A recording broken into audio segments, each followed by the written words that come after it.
1, 2, 3, 4. Welcome to Crazy Chester. Welcome to Crazy Chester. Crazy Chester's Radio Hour. Welcome to Crazy Chester. Welcome to Crazy Chester. Crazy Chester's Radio Hour. Yeah, Crazy Chester's Radio Hour. Crazy Chester's Radio Hour.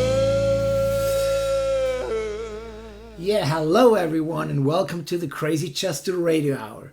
I'm your host, Andreas Werner, music producer, songwriter, and composer with a Muscle Shoals soul.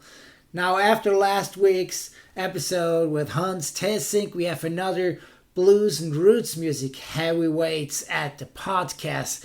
This time it's straight from Canada, returning guest, my good friend Holger Petersen. Now, Holger graciously agreed to be my guest in one of the very first episodes, and since so much water has passed under the bridge since I had Holger on, I asked him to return to my podcast, and he graciously agreed again. Now, Holger's one of my favorite people on the planet, and I don't think I'm exaggerating when I say he's one of the most beloved figures in American roots and blues music. He's just a welcoming, friendly, a super nice and helpful guy who has supported so many people and has just enriched the lives of so many. And I'm just so glad to have him back. And since we recorded our conversation in Memphis, I wanted to make two addendums real quick. We talk about two records, one by Maria Muldaur and one by Doug MacLeod, that have since been released. And that's Maria Muldaur's album 1 Hour Mama. The songs of Victoria Spivey is out on Nola Blue Records. And Doug MacLeod's album Between Somewhere and Goodbye, that's out on Reference Records. That album I produced, and there is a couple episodes back an episode where I talked to Doug about the making of the album. So if you're interested in that, please make sure to check it out. But anyway, now without any further ado, let's get to my conversation with my dear friend Holger Petersen.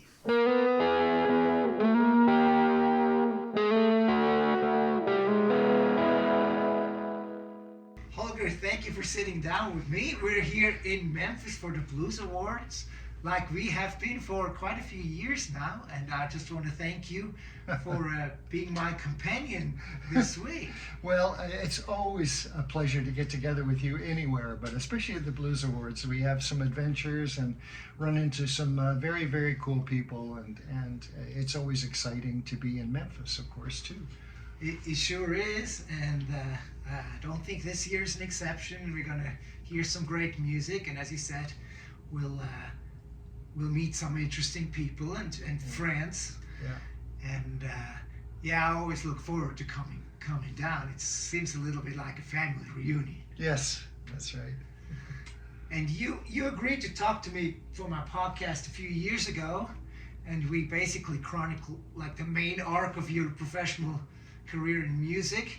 So I thought this time it would be interesting to maybe treat it more as a little bit of a conversation, and we can go down rabbit holes that are really important to us, and maybe also stuff that we don't get to talk about too much, because my experience is that when we get asked, for better or worse, we get always asked the same questions, or some of the people know what you've done, so they may not give you a chance to talk about something that was maybe not quite as relevant for a public, but very relevant for you. Mm-hmm.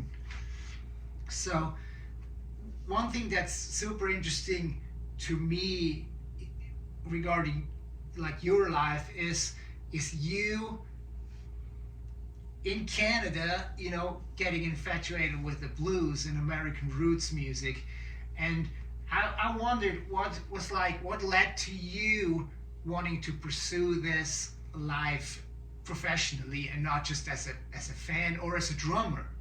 Yeah. Well, I think probably the same story as everybody else. You don't even think that there's that life ahead of you as a professional.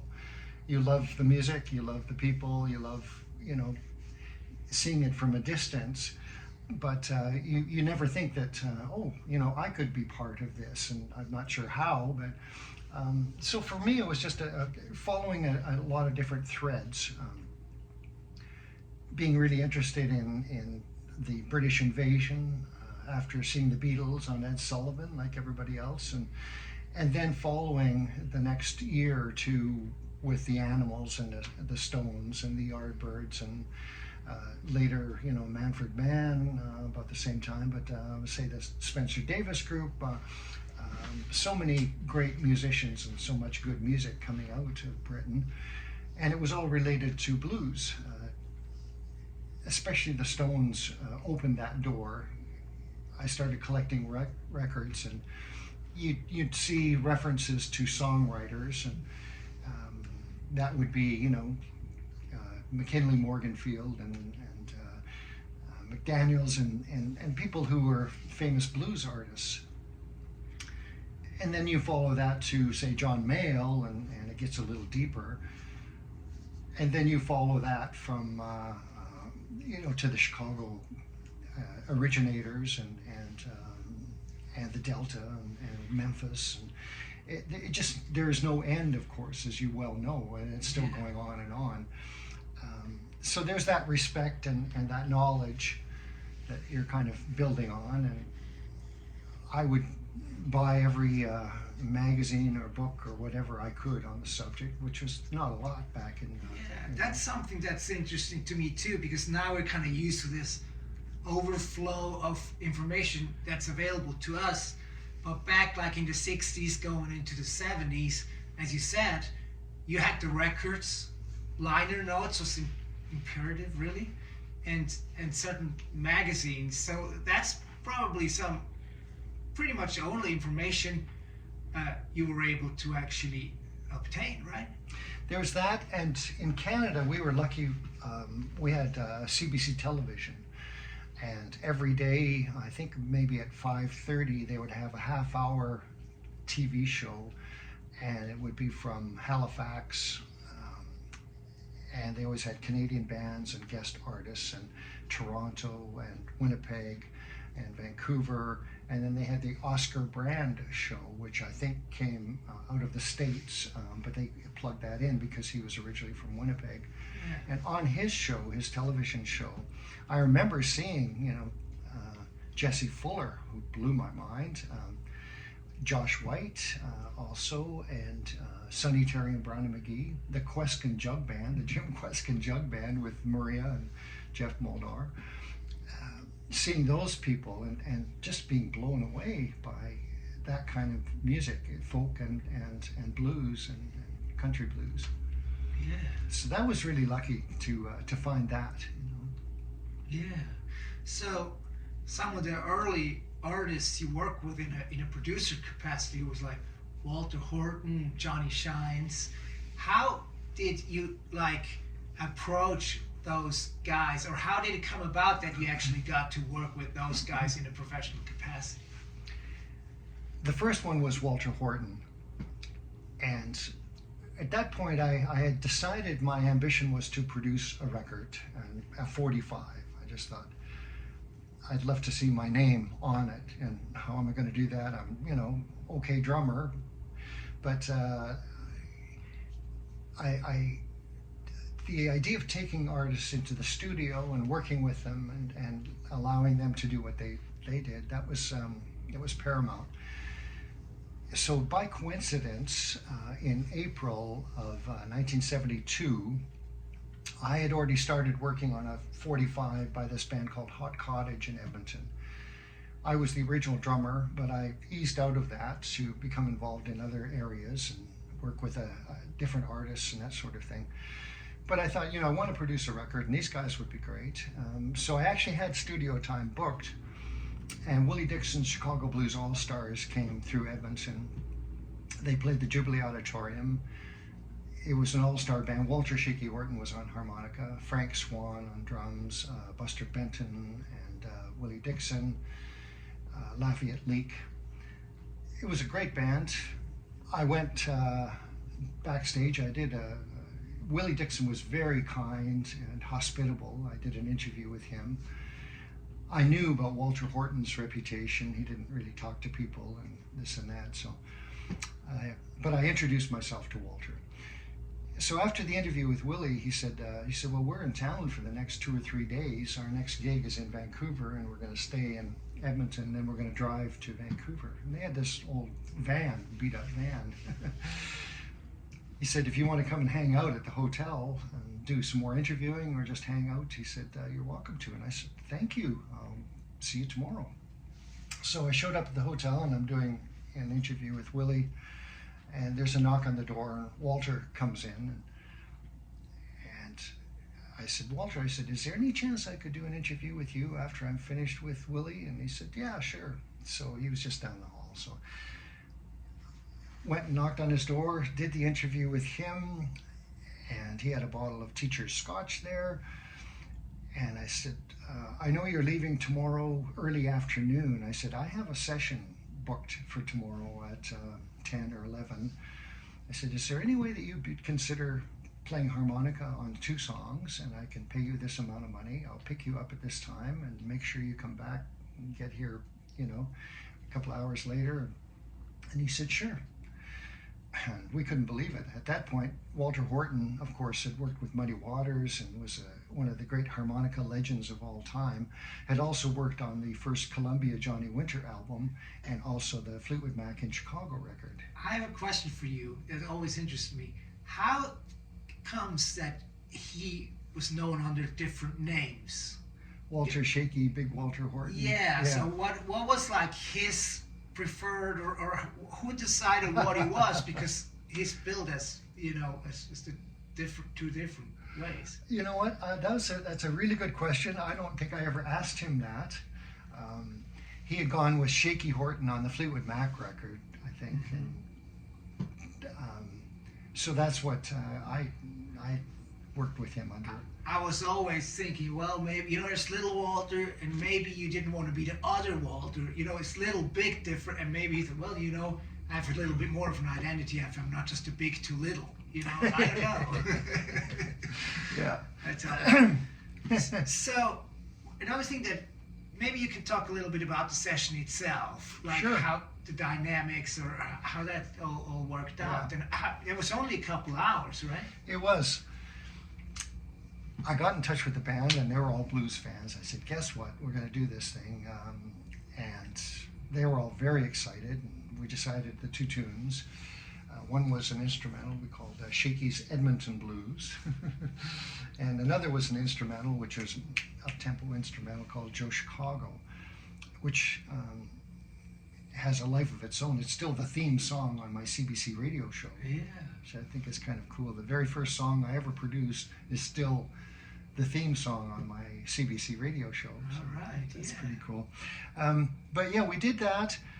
And we were all so elated and buzzed by the whole experience. I kept in touch with Walter, and I thought, well, let's, I made a licensing deal with London Records in Canada. They put it out as a single. And I thought, well, let's see if we could do a full album. So I kept in touch with Walter, and I said, would you come back in September of '72 and come back for a week, and I'll get you a gig with this band, and we can go in the studio for 4 days, 5 days, and work and do a complete album. So he was all up for that, and then he came to Edmonton. There were a few problems along the way. He was illiterate, and he got off the plane in Calgary. He thought he was in Edmonton. And there was nobody there to meet him, of course, so he just sat in the Air Canada chairs there, and finally somebody came along and said, are you okay? Can I help you? Can I look at your ticket? Oh, you need to be in Edmonton. So they put him on the flight, and he got him to Edmonton. The studio sessions, he was cooperative to an extent, and I was looking to do some other interesting things with him. I had heard him play just by himself. He stayed at my place, and I wanted to record some of that. And every day I said, can we do just you know, playing just whatever you want to do, just some slow blues, some whatever. And he'd always say, no, people don't want to hear that. People don't want to hear that. And eventually, the last day, I said, would you do this for me? I'd really appreciate it. I think it would be really important to have this on the record. And he said, okay, I'm only going to do it once. So I got the band to sit around him on the floor, and he stood up in front of a mic, and he started doing things like Turkey in the Straw and slow blues and just riffing, and it was fantastic. And to my knowledge, it's the only time I think he's ever recorded that way. So I'm very proud, you know, that we had Walter Horton doing something like that. Mm-hmm. And then on the record, the album that came out, I used some snippets of it, you know, between some of the songs. I also had that interview I did with him. I had a slow blues that he did that didn't really go anywhere. It was just a 12-bar slow blues. It had some great harmonica playing. But then I thought, well, maybe I can use some of that interview in addition to that and make it more interesting. So we did that, which is kind of interesting now because this is 1972 and I'm still doing interviews. So that would have been you know, a nice direction that I recognized way back then, I think, in a sense. After we did the records, I was suggested I mix it in a better studio because it was recorded in a 4-track studio. At that point, people were, you know, using, 16 tracks, I think, even. Mm-hmm. So the studio owner, a guy named Wes Dagus, he said, well, you should go to Wally Hyder's studio in San Francisco and mix this. And he said, I've been doing some stuff with them, and I can get you a great rate, and you'll get a way better sound out of it. And so that was very good. And I went down to Wally Hyder's studio, and the new engineer there in town was Jim Gaines. So Jim was the guy that mixed it. It was on 4 tracks, so they had a 4-track hidden away in some closet. And I had the morning session, which nobody booked in the morning, so you know, it was all kind of affordable. Did the interview get overdubbed to the track there? Yeah. So you brought that in and reel a tape? Yeah. So it was a great experience. I mean, just I felt really I felt very proud of the work that we did. And that summer also, I was in England, and I went to a studio that the Rolling Stones had used in their first albums, and I mixed that single at one of those at that studio. I think it was called Morgan or something. Okay. I have to double check that, but it was a really great experience for me. I just wanted to be in studios and find ways to do things, you know, and keep me in studios. Yeah. So that kind of, you know, I guess somehow, you know, planted the seed for you wanting to do that as a career as well. Yes, yeah. But still far from, you know, a career. Luckily, I was working at radio station CKUA, and they actually paid me to do radio shows. It's a public broadcaster, but there was enough income generated to kind of keep me going. Yeah, but then I think was it 1973 when you started Stony Plain Records? It was 1975. It's 1975. So that's like three years. So what changed that you had enough faith that you could, you know, try a label and do it more substantially? I had licensed the Walter Horton record with Hot Cottage to London Records in Canada, who were one of the major distributors back then. So I had some connections, And then I thought, I want to do more of this. So I was at the Winnipeg Folk Festival, and Roosevelt Sykes played, and I talked to him, and he said, sure, I'll come up to Canada. I said, I can get you a couple of gigs, and you come up for a week or so, and would you do a record? And yes, no problem. You know? So that was great. But just before Roosevelt Sykes, I also tracked down Johnny Shines through somebody that we both know, Sparky Rucker. He used to come up and play a club in Edmonton. And I was going through this period where I was listening to a lot of Johnny Shines. I thought he was great, and I had listened to those Testament records where I knew he played acoustically, and he had done a lot of Robert Johnson material, and I thought, well, this would be a good thing to do, an acoustic record with somebody like that. And Sparky Rucker, I asked him, and he said, yeah, I know how to get in touch with Johnny Shines. I know him, and he opened that door for me.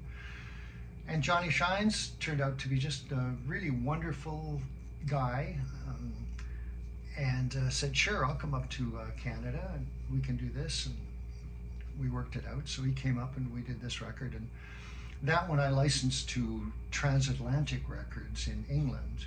So at that point, I had the British magazines. I could figure out who was doing what. And I got in touch with Mike Ledbetter, who was the publisher of was it Living Blues? No, Blues Unlimited in England.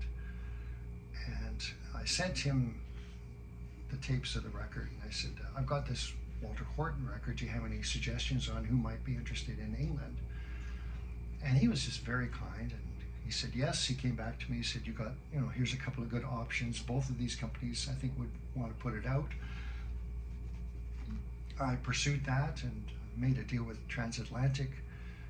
And I said, as long as you hire Mike Ledbetter to do the liner notes. And they did, and so the Walter Horton came out in England, and then Johnny Shines came out in England. So then I was kind of figuring things out. I could get companies to put records out. There was interest and a bit of a demand at that point. So after doing that a few times, 2 Johnny Shines records, the Walter Horton record, also the Roosevelt Sykes record, a Liam Clancy record, Clancy Brothers, licensing all those projects, I realized that I was doing most of the work, including putting the covers together, the liner notes, the photography, the production. I'm doing everything except calling myself a record company. So I was also getting a little tired of every time I do a project having to go and knock on some, try and find somebody that would be interested in putting it out. So I approached London Records in Canada and said, if I start a label, would you be interested in distributing it? And they said yes. And so in the fall of 1975, Alvin Johns and I registered the name Stony Plain Records, and in the spring of 1976, the first record came out, which was a Canadian artist by the name of Paul Han. And that's how that whole thing got started. All right. So the Roosevelt Sykes and Johnny Shines records, what was the process of coming up with the material? Did you just say, play, we'll record it, or was there some conversation leading up to it? Both of them were very creative that way. Johnny Shines always had new songs, and Roosevelt Sykes always had some good songs. Some of it was kind of, just rewritten in the style of which they had been doing and changing a little bit, Roosevelt Sykes is kind of boogie stuff, narrative, but I was very, very lucky. They both had some great material, I think. Yeah, because I know that's usually, the beginning. It's like, hey, you need something to record, and every once in a while you strike gold because whatever happens, and that's some of the most interesting things for me as a producer.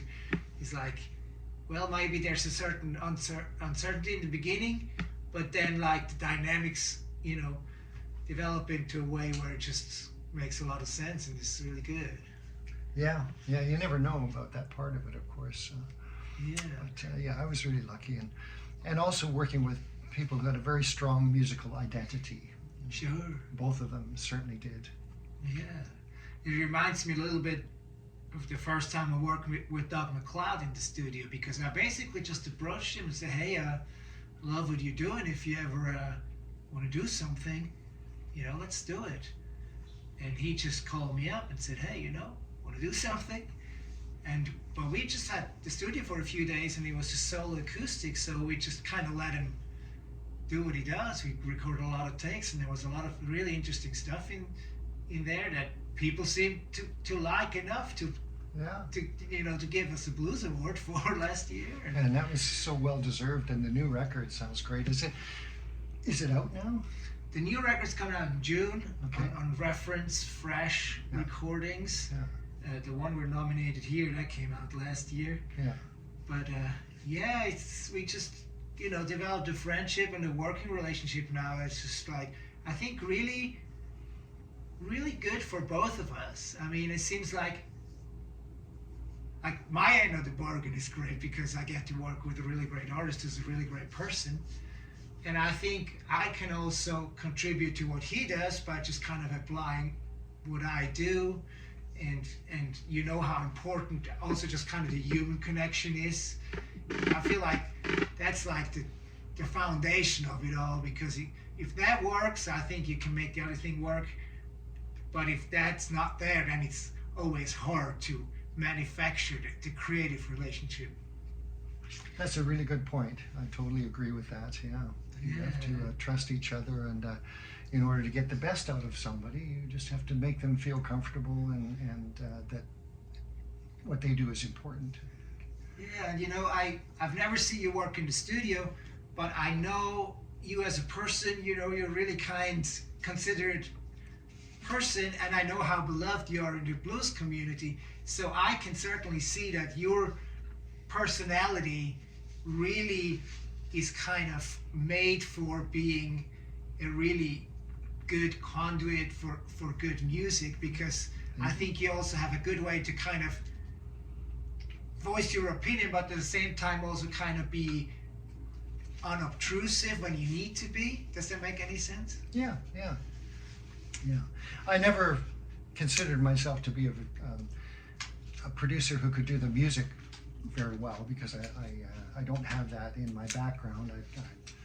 I don't can't even tune a guitar. I'm a bit of a drummer,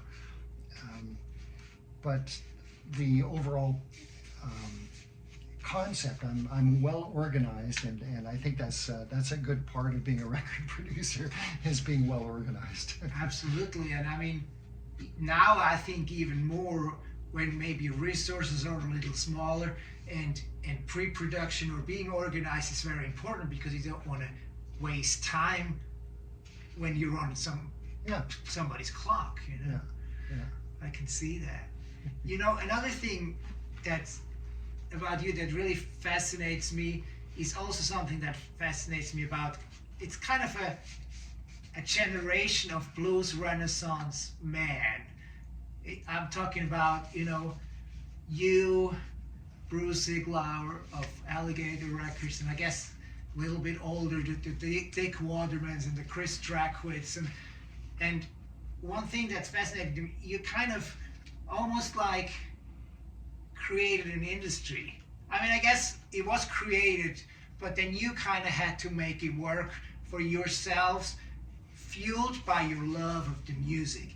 And I think that's the important part, because it feels like what unites all of you great blues characters is like that love for the music and the people, and then you found a way to make it work. Is that your experience too? Yes, absolutely. It's not something that I don't think anybody gets into because of the money. It's just not there. Especially nowadays, it's unfortunate that that's the reality. So it's more than that, of course. It's your passion, your desire to work with people who are incredibly talented and play a role in bringing their best out, you know. So yeah, the motivation is entirely different than it is in most other occupations. Yeah, and talking about these blues renaissance men, not talking about the artists that you adored growing up, but did you have any mentors in that early Stony Plain phase or leading into Stony Plain, or these people we just mentioned here? Were you aware of these people at that point, or did you feel a little bit like a lone wolf because there was not much connection at that point? I had some mentors, not necessarily, the first one was not necessarily somebody who had that blues vision, but just a man by the name of Tommy Banks, who was very well respected in Edmonton, a phenomenal musician, arranger. He did television shows and radio shows. He opened up a recording studio, which I used quite a bit. I was around him quite a bit. Very smart man. He became a senator in Canada in his last years. And he really helped me and encouraged me in a lot of ways. He had started a record label earlier, so he had gone through a lot of things. And then as far as,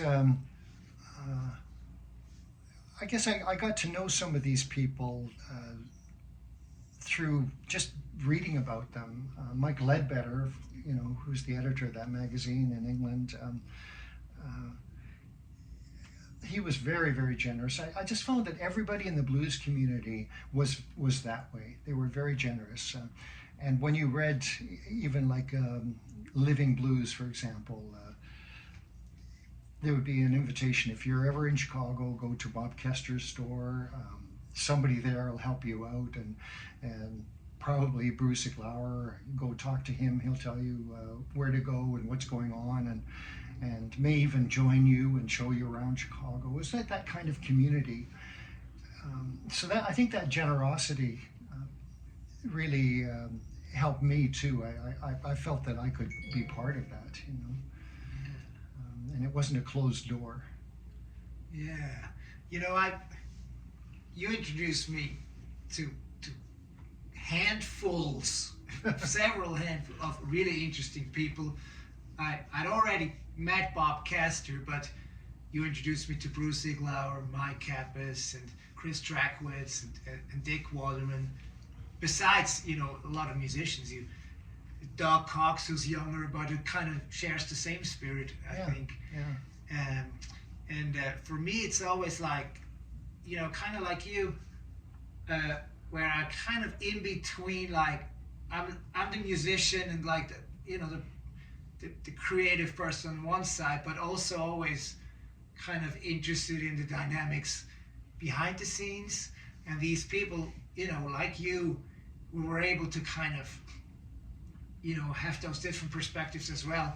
It's very important for me to kind of, to interact with and learn from, and just kind of, exchange different experiences. So one thing I'm always super grateful when I'm with you, I feel like I always pick up a thing here and there.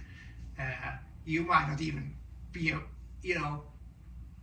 consciously wanting to impart wisdom on me, but I can always like pick up or some interesting story when you talk.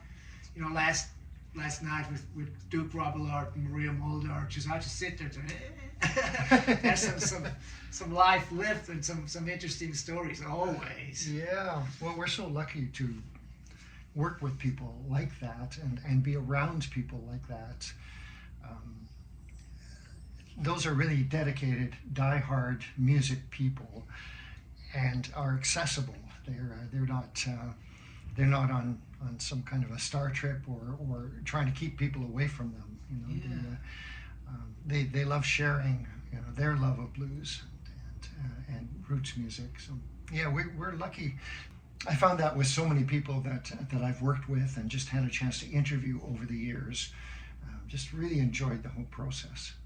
So you've now pretty much for the past 50 years been involved in the record making process, and I'm not just talking about producing, but records you've been involved with in various capacities. I'm sure you get to talk about some of those that have been most significant, maybe most popular also in Canada. But are there some that just mean a whole lot to you that you may not get to talk about so much? It changes, and there are so many. I think, when I look back at say, working with Jay McShann, what an amazing experience that was. Duke Robillard produced or co-produced those records with me, and Duke always has great bands, and there's no question about Duke's understanding of Kansas City blues and jazz from the 30s and 40s, which is right up, Jay's alley. He was one of the pioneers. And Duke will tell you that, he's worked with everybody from, Bob Dylan and Tom Waits and all these great New Orleans people and blues legends. Herb Ellis. Herb Ellis, yeah. Great 2 records we did there. Yeah, Jimmy Witherspoon, Roscoe Gordon, so many people. But the one that meant the most to him was Jay McShann. Okay. Just because of his own personal love of swing blues and the whole Kansas City thing, which I think in many ways gets overlooked, when you talk about blues centers, And also like, that just makes me see, both Duke and Jay McShann, they kind of straddle this world between blues and jazz, and there are not that many that actually do it on such a high level. Yeah. It's usually kind of you belong to one camp or the other, but both of them are kind of uniters. Yeah. Those sessions were just so much fun. And Jay was such a nice person to work with. He asked me to help him with certain parts of his career, and of course it made so much sense for Jay and Duke Robillard and his band to do gigs together. So I got Mike Kappas involved as the agent for that. And we did a number of different gigs and festivals, all over the world. And Jay at that time was in his 80s, and he needed somebody around him on the road. So quite often those gigs would involve an extra flight for me to take Jay. I'd go to Kansas City, pick him up, and we'd fly to Monterey Jazz Festival, for example. We did that a couple of times. North Sea Jazz Festival in Holland. Yeah. A few other things, Montreal Jazz Festival, some other gigs. He played Edmonton a few times, those kind of things. And so for me to be part of that and take care of Jay and, become good friends with Jay McShann, that was so wonderful and so rewarding. The other thing with legendary musicians, as you know, because you've hung out with so many of them, at festivals, people just are gravitated to some of these people. And thanks to Jay McShann, I ended up meeting Van Morrison and Wynton Marsalis and just a whole bunch of people that, were people that were drawn to Jay and respected Jay and wanted to be around him. Yeah. I happened to be there.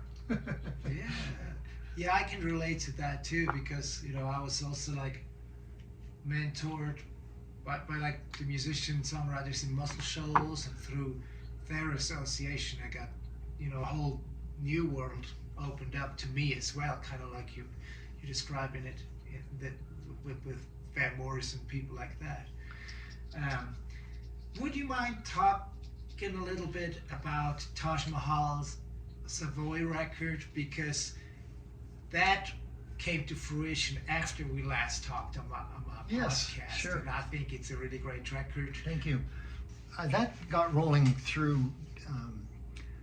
I got John Simon's book, and you and I share a love of the music of the band and that whole thing, and that And Woodstock. he played in Taj Mahal's band in the 70s. Yeah, John Simon was a staff producer for Columbia Records back when I think John Hammond was still there. And as a staff producer, he worked with Simon and Garfunkel. He worked with Leonard Cohen, and he put together kind of a narrative record and some Broadway stuff and this and that. But so he connected with Taj Mahal. Taj actually knew about John Simon's productions and was interested in what he was doing. And I think the first time they met was at the Columbia Studios in New York. John Simon was playing piano in a session. Taj was there and met him, and over time they became good friends. And then John Simon ended up playing piano on some Taj projects, and including that live record that I really, really like a lot. Yes, yeah. So when John Simon wrote his book, I read the book, and I got in touch with him, and it was self-published. So I said, is there any chance I could buy a few more copies of this and get them signed? And I didn't realize I was working directly with John and his wife, and so that kind of opened that door. And after I read the book, I got back to him. I said, I do a radio show in Canada for CBC. And one of those books he sent to me. Thank you very much. I said, could I do an interview? And he said, sure. So we did a phone interview, and I really enjoyed talking to him, and then did a couple follow-up things. I said, would you be interested in doing a gig or two in Canada? And I know he had done that in Japan and a few other places, and then he opened the door. He said, well, what I really want to do, he said, maybe my last project would be a record with Taj. And I said, wow, great, one of my all-time favorites. And I said, would that be like him playing a couple of songs or something on a John Simon record? Because he had also done some solo work. He said, no, Taj and I have been talking about doing this project for decades, and we have a long list of tunes that we've been talking about, and it is the project that became Savoy, which is Taj's youth. His family's closeness to the whole Harlem scene, and his mom and dad met at the Savoy, and all the great music that was happening in Harlem and around Savoy and so many of those other great clubs. This was a project that Taj wanted to do, and John wanted to do with Taj, and they both understood the idiom. That's an understatement. So I said, "Oh, really?" And that sounds like an amazing project. Maybe I can, be part of something like that and make it happen. So John said, "Well, why don't we set up a phone call, you and Taj and I?" And because in the interim, I had spoken with Jeff Kulawek at Stony Plain Records, who I had sold the company to, and I said, "This is a project that might interest you." And he said, yes. He said, definitely. Jeff was an entrepreneur and interested in doing something like that. So we had a four-way conversation. We nailed down a lot of the creative and time frame and this and that. And then John started sending lists of tunes, and we started going through those. And John writes very, very complicated arrangements as well. He puts so much thought into that, of course. So there was a lot of work to be done. But on a business level, we moved ahead. Everything financially was on the table, and probably within 6 months we were working on the record. Whose idea was it to do it in the Bay Area with musicians surrounding Danny Caron, who used to play with Charles Brown? Yeah, that was Taj. He had a studio there in Oakland that he had been working in, that he was very comfortable in, and knew the people there. He knew pretty much all the musicians. I think Maria Moldar suggested some of the singers. She sang on it. And Maria's on it, of course. Yeah, Taj and Maria go back to about 1963 or something like that. So that's how that unfolded.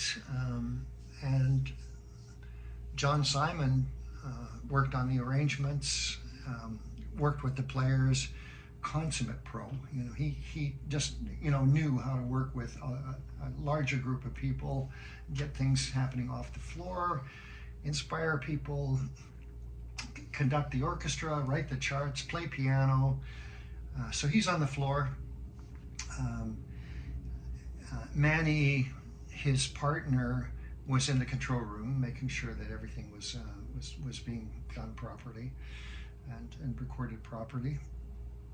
I was there for a few days, just a fly on the wall, just because I didn't have to be there, but I just thought this is a once-in-a-lifetime opportunity to see two of my heroes at work, you know, Taj Mahal and John Simon. So I'm not going to pass that up. Well, you're also like a king of understatement. I mean, you're kind of the one who basically put all the pieces together. So. Well, I was very proud that I thought, well, I might as well use this time well, and I wrote the liner notes, and based on being there and getting quotes, like just picking up on conversations and making notes, and that sort of insider perspective, I think, which you just don't get a chance to have very much if you're writing liner notes or something, and to actually be there when it's going down, that's very helpful. Absolutely. And I imagine that album was mostly recorded live from the floor. Yes, absolutely. And John Simon was very, very proud of that, and pretty much insisted on doing it that way. Yeah. And I took the photos as well. A lot of the photos were used. So it's really nice to be involved in a project on a few different levels, I have to say. Sure. And you know, it's, to me, always a little bit summational, you know. I don't know, because it feels like it's a great record. It's blues. You know, you mentioned your love for Taj and John Simon. For me, it's like when you told me that you're going to do it, I'm like, that's a perfect record for you to be involved in, because it kind of checks all the boxes. Yeah. So I'm so glad you got to do that. You got really great reviews. I loved the record myself. I think it was also a little bit of a rebirth for Taj, because I felt like maybe in 5-6 years leading up to it, he didn't really do a lot of records, and when he did, it was maybe a live one or something like. But I feel like that was like the first record of kind of new material for him in maybe 6 or 7 years, and now he seems to be back in a state where he continues working on that label. So I have a feeling that it was a little bit of a creative rebirth for him too. Yeah, good.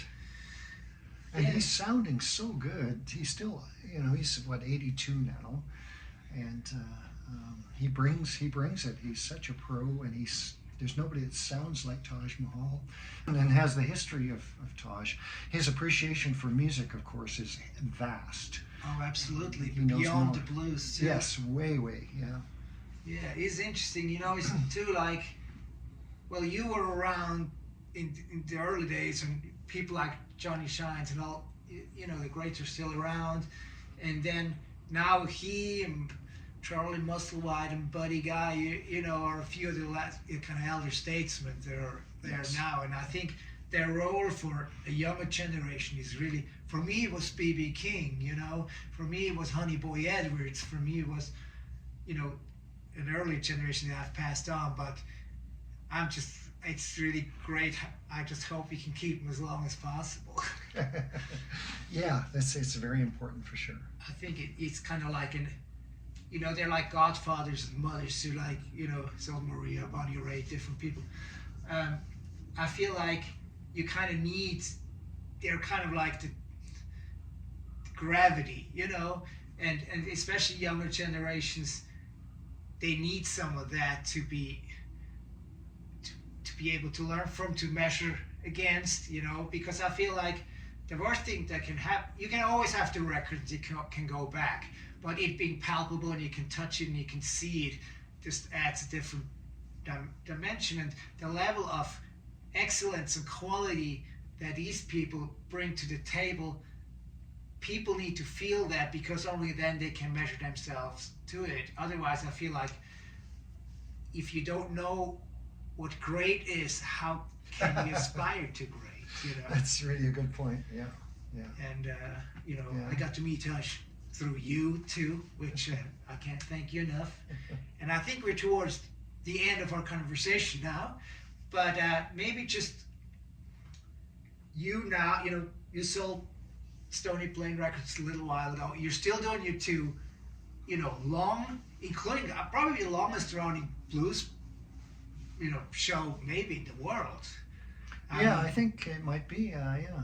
And, which is pretty incredible. So, do you still have dreams or aspirations at this point, or is it just gratitude and pride for what you've been able to accomplish?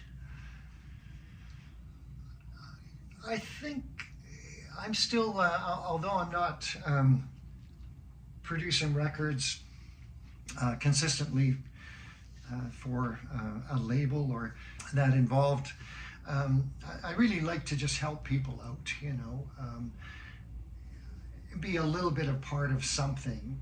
The new Maria Muldaur record, there's 3 songs I was involved in on that. There's bands in Canada like Blue Moon Marquee that I've been trying to help along, and I still try and help people like Ronnie Earl and Rory Block. And I'm really proud of the relationships after all these years, and maintaining those relationships, as a friend, as a supporter, even though I'm not the business person and the label behind it or the producer or whatever. The best part is the friendships that you make along the way, and with some of your heroes maybe, and the respect that you have for them, and vice versa. And you're always finding things to inspire you by friends that make records, or just new artists that come along. I don't feel like I'm reaching the end of anything. I just feel like it's all part of an extension of everything. Yeah. And because the music is still there, and I'm still listening to great music, and finding new music by new artists, or going backwards and listening to something from the 30s and being inspired, or reading about an artist or a producer or an executive or whatever. There's just no end to finding things to appreciate. And so I'm very fortunate that way. And of course, you and I both know a lot of people.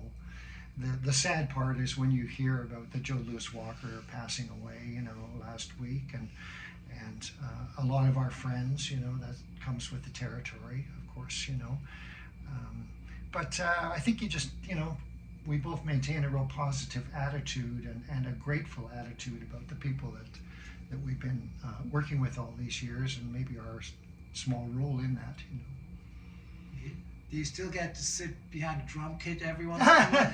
I've got a really nice set of drums downstairs, and I don't say, well, I'm going to play drums. I just walk by and stop, and then sit down and bash away for 5 or 10 minutes and move on. So I still do that. I still really enjoy that. Great.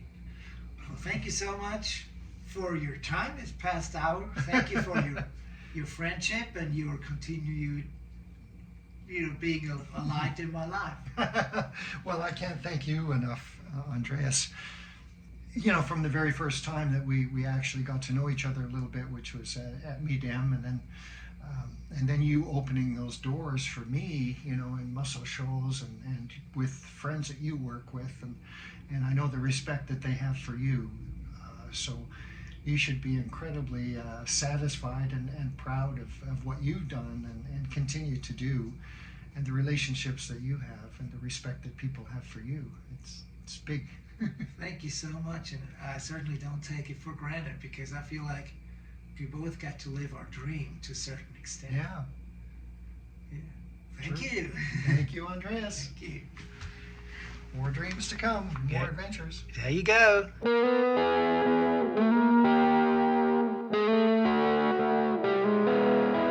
And that was my conversation with Holger Petersen.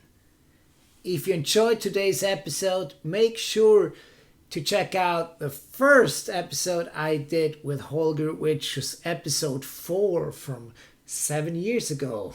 And I'd like to encourage you to check out the episodes I did with some of the people we mentioned during our conversation like Doug Cox, Dick Waterman, or Doug MacLeod. After Holger and I did our conversation that you just heard, we exchanged seats, if you will, and Holger agreed to conduct a conversation with me that was largely focusing on my work and my life in music, and I'm super grateful that he agreed to do that. And while the conversation wasn't initially done for the podcast, I still wanted to share it here for a couple of reasons. First of all, I feel it's super honor to have Holger actually talk to me about what I'm doing, but also I have many people ask over the years, hey, we would like to learn more about what you do, and that's going to be the next episode. It's myself with Holger Petersen asking all the right questions like only he can with all of his great radio experience. And again, I'm super grateful that we were able to do that and that I have that on record now too. So if you enjoyed this episode, you might also be interested in checking out our next week's episode.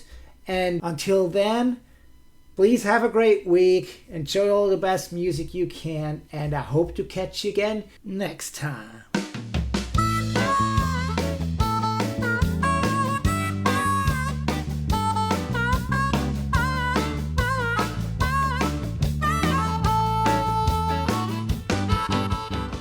Crazy Chester Radio Hour was created and produced by me, Andreas Werner, producer, songwriter, composer for the Muscle Shoals Heart. The theme song is performed by Jimmy Hall of Wet Willie and the Funky Chester Rhythm Section. It was recorded at the Creative Workshop Studio in Nashville, Tennessee. You can find out more about the podcast and myself at crazychesterrecords.com or on Instagram at crazychesterrecords.